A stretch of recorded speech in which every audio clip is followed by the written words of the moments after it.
nowadays people seem to regard the quality of humour as being very important for a human being.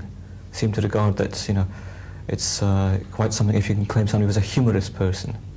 Can you say the same sort of thing about the Buddha, or is that, you know, an important thing at all? I don't think one could say that the Buddha was a humorous person. He wasn't a joker. He didn't go around telling jokes or anything of that sort. But it's very clear from what seem to be the oldest sources that he did have a subtle sense of humour. He was often ironical, in much the same way that Socrates was. Can you give us an example of that? That's not easy to think of just offhand. There is just one example that I can perhaps give. It's not so much the Buddha's own humour, though it reflects his style of humour. It's an episode from one of the Buddha's discourses. The Buddha himself is not speaking all the time in this discourse, but it's about a bhikkhu who wants an answer to a certain question. And through his meditative power he ascends into the heavens and asks the various gods. And in the end he comes to a heaven where the highest God of all, God with a small g, lives and believes that he reigns.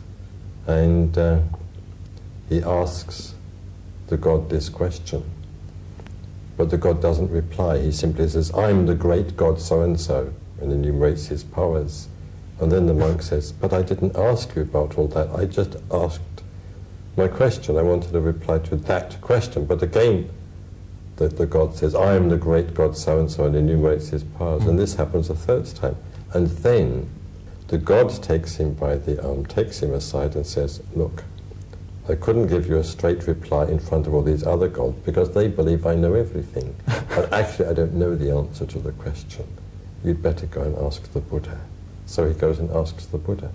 So that's an example of Buddhist subtle humour, or irony even, which was very characteristic of the Buddha himself and which seems to have originated from him. Yes, I do just now recollect an example of the Buddha's irony. The Buddha once was approached by his chief disciple Sariputta, and Sariputta said, "Lord, I think you're the greatest person who ever lived. No one was ever more enlightened than you." None of the previous Buddhas, because Buddhists believe that in previous ages there were Buddhas just as in this age there is our Buddha, so to speak, Shakyamuni. And the Buddha didn't rejoice at Sariputta's words. The Buddha said, "But have you known all the Buddhas of the past?" And Sariputta had to admit that he hadn't known them. "Do you know all the Buddhas of the future?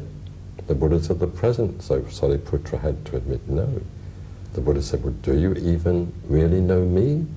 And again Sariputta had to admit he didn't. And the Buddha said, "Well, why are your words so grand and so bold?" So that was his sort of subtle humour, you may say. And we could also say that this sort of subtle humour, this irony, is reflected very often in the Buddha image. The Buddha image doesn't have a broad grin, it has a subtle smile. So yes, the Buddha did have a sense of humour, but it was a subtle sense of humour. He didn't encourage raucous laughter. He said on one occasion, addressing the bhikkhus, "Laughter which shows the teeth is madness."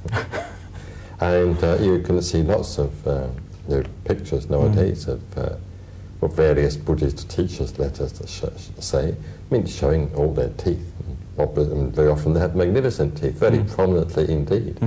But the Buddha would have regarded this as madness, this sort of laughter.